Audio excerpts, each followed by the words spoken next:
জয় হিন্দ প্রিয় ছাত্রছাত্রী, সবাইকে জেএস ইনস্টিটিউশনের ফেসবুক পেজ এবং ইউটিউব চ্যানেল থেকে স্বাগত জানাই। প্রিয় ছাত্রছাত্রী, তোমরা পিছনের ব্যাকগ্রাউন্ডটা দেখে তোমরা অবশ্যই বুঝতে পারতেছ কি বিষয় নিয়ে আলোচনা করবো আজকে।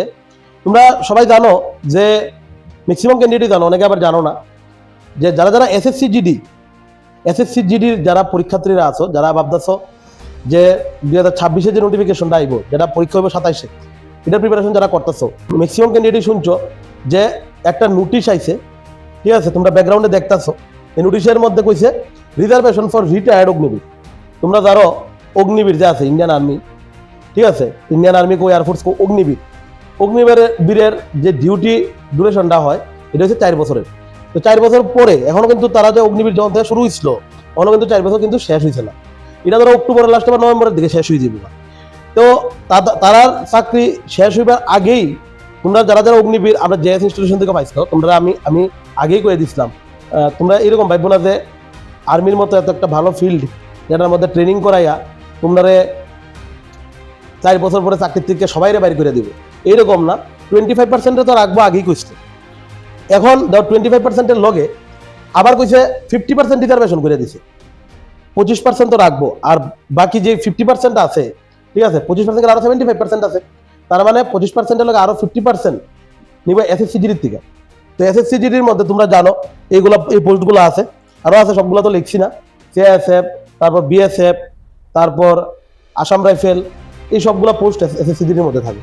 এখন এখানের ভিতরে দেখো, এখানের ভিতরে কইছে রিজার্ভেশন অফ 50% অফ ভ্যাকেন্সিজ।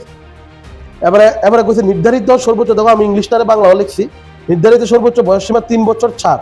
এছাড়াও প্রাক্তন অগ্নিবীরদের প্রথম ব্যাচের প্রার্থীদের নির্ধারিত সর্বোচ্চ বয়সসীমার উপর আরো 5 বছরের ছাড় দেওয়া হবে। যে ফিজিক্যাল স্ট্যান্ডার্ড টেস্ট লাগতো না, তারপর ফিজিক্যাল লাগতো না, মেডিকেল লাগতো না, আর রিটেন এক্সামটা কইছে, কিন্তু রিটেন এক্সামটা হইলে হইতেও পারে, এটা এখনো শিওর না, কিন্তু এখানে তো দিছে। এই কথাটা কইছে কেডা? এই কথাটা কইছে স্বরাষ্ট্র মন্ত্রণালয়ের যে প্রতিমন্ত্রী শ্রী নিত্যানন্দ রায়, তাই না লোকসভার মধ্যে এই জিনিসটা পেশ করছে। এটা কিন্তু তোমার মিনিস্ট্রি অফ অ্যাফেয়ার্স থেকে আইছে। এখন দেখো এই জিনিসটা যদি লাগু হয়ে জায়গা, এটা যেহেতু আলোচনা করছে মানে কি লাগু হইবই, কারণ নাহলে অগ্নিবীররা কি 4 বছর পরে বাই করে দিব না। তার মানে কিটা, এই এসএসসি জিডির মধ্যে 50% পোস্ট যাবো এক্স অগ্নিবীরের হাতে, আর বাকি 50% থাকবো যারা ফ্রেশার চাইবা, মানে যারা অগ্নিবীরের চাকরিও করছো না, যারা একদম নতুন এসএসসি জিডিতে ফর্ম অ্যাপ্লাই করবা, তারা ভাবো কম্পিটিশনটা কতটা টাফ হইব।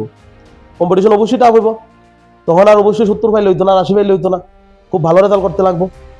তো আমি এলাকা আগেই কইছিলাম, আমি গত বছরই কইছিলাম যে তোমরা যারা যারা চাকরি পাইবা রিসেন্ট তাড়াতাড়ি পাও, কারণ গেলেগা অনেক তাড়াতাড়ি মানে যত দিন যাইব তত কিন্তু যাবো গা চাকরি পাওয়ার পসিবিলিটিটা কমে যাবো গা, ঠিক আছে? এমন না যে কম, সবের লেগে কমবো, যারা পড়বা তারা তো পাইবে, ঠিক আছে কথাটা। কারণ ভ্যাকেন্সি কমলে মানে কি, তোমার পড়তে লাগবো, তোমার আরো মেহনত করতে লাগবো, পরিশ্রম আরো বেশি, মানে হার্ডওয়ার্ক আরো বেশি করতে লাগবো। তো এখন দেখো, তোমরা দেখছো বিগত দিনের মধ্যে এসএসসি জিডি ইন্ডিয়ান আর্মির প্রচুর ছাত্রছাত্রী আমরা জেএস ইনস্টিটিউশন থেকে চাকরি পাইছে। অনেক ক্যান্ডিডেট আছে আমার কইছিল যে এসএসসি জিডি নিউ বেস করতে শুরু করবো। তোমরা যদি ভাবো যে ভর্তি বা জেএস ইনস্টিটিউশন থেকে প্রিপারেশন নিবা, তোমরা অবশ্যই এখন থেকে ভর্তি হোক। তোমরা বিশ্বাস করো কম্পিটিশন অনেক টাফ হয়ে যাবে। ওখানে গতবার আমি দেখছি 1 মাস আগে ভর্তি হয়, 2 মাস আগে ভর্তি হয়, এইভাবে করলে তো হইতো না। তোমরাও বুঝতেছো এটা হয়তো, কারণ অত কম মার্ক পাইলে হইতো না। অন পরীক্ষা ম্যান্ডেটারি, পরীক্ষা একদম মোস্ট ইম্পর্টেন্ট। পরীক্ষা হন না আগেও ম্যান্ডেটরি আসলো, কিন্তু এখন আরো পরীক্ষার ক্ষেত্রে আরো বেশি মেহনত করতে লাগবে। তোমরা অবশ্যই এখন একদম রাইট টাইম, মানে অক্ষণের সময়টা একদম সঠিক সময় প্রিপারেশন করবার লেগে। কারণ ফেব্রুয়ারিতে পরীক্ষা হইব, নভেম্বরে নোটিফিকেশন আইব। কাজেই তোমরা অবশ্যই প্রিপারেশনটা এখন থেকে করো। আমরা এখানে অনলাইন অফলাইন দুটো মতেই ক্লাস হয়। যারা দূর দূরান্তের আসো, যারা খোয়াই ডিস্ট্রিক্টে নাই, তোমরা তো জানো আমরা সেন্টারটা কল্যাণপুরে, তো খোয়াই ডিস্ট্রিক্টে, তো যারা খোয়াই ডিস্ট্রিক্টে আদার ডিস্ট্রিক্ট থেকে অনেকে ক্লাস করতেছো, তোমরা অনলাইন গুগল মিটের মাধ্যমে ক্লাস করতেছো। যারা ডাউট হয় সঙ্গে সঙ্গে টিচারের সঙ্গে কানেক্ট হইতে পারতেছো, এটা কোনো প্রবলেম হয় না যারা দূর থেকে করতেছে। আর যারা ডিস্ট্রিক্টে আছে তারা তো অবশ্যই এখানে আয়া করতে পারো, এখানে আয়া করলে বেস্ট হইব। আর অনলাইনে ক্লাস করে এমন না তো অনলাইনে, গতবার অনলাইনে ক্লাস করে অনেকে পাইছে, এমন না তো অনলাইনে করলে পাইতা না, এটাও ভুল কথা। যারা ডেডিকেশন থাকে অবশ্যই পাইবা। আর আমরা এখানে ভিতরে সাবজেক্টটা 60 জন টিচার দিয়ে পড়ানো হয়, ঠিক আছে? সাবজেক্টটা 60 জন টিচার। তারপরে প্রতি সপ্তাহে আমরা এখানে মক টেস্ট হয়। তারপরে এক্সামের আগে যেটা গতবার নিছিলাম, প্রায় 2 মাসের মতো রেগুলার মক টেস্ট দেওয়া হয়েছে। রাত্রেবেলা অনলাইন মক টেস্ট, ঠিক আছে? 80টা কোয়েকশন একদম দেওয়া হয়েছে রেগুলার।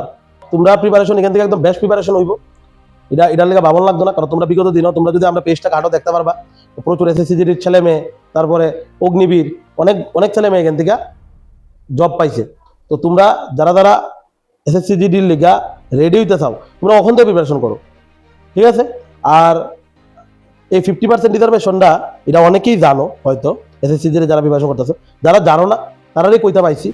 তো তোমরা বুঝতেছো কম্পিটিশন টাফ, সো এখন থেকে প্রিপেয়ার হও। আর যারা যারা এডমিশন হইতে চাও এখানের ভিতরে তোমরা ম্যাথ লাইভ ক্লাসের সঙ্গে সঙ্গে তোমরা রেকর্ডেড ক্লাসও পাইবা ম্যাথ ক্লাসটা। তারপরে যারা নতুন আইবা তারা লেগে রিপিট ক্লাস হইব, এটার লেগে কোনো সমস্যা নাই। তারপর তোমার উইকলি 4 দিন ক্লাস হয়, আর ম্যাথ আর রিজনিং ক্লাস দুটোটা লাইভ ক্লাসের সাথে সাথে রেকর্ডেড ক্লাসও পাইবা। তো আজকে এতটুকুই। সবাই অবশ্যই জুন কথা প্রিপারেশন করো। জয় হিন্দ, বন্দে মাতরম।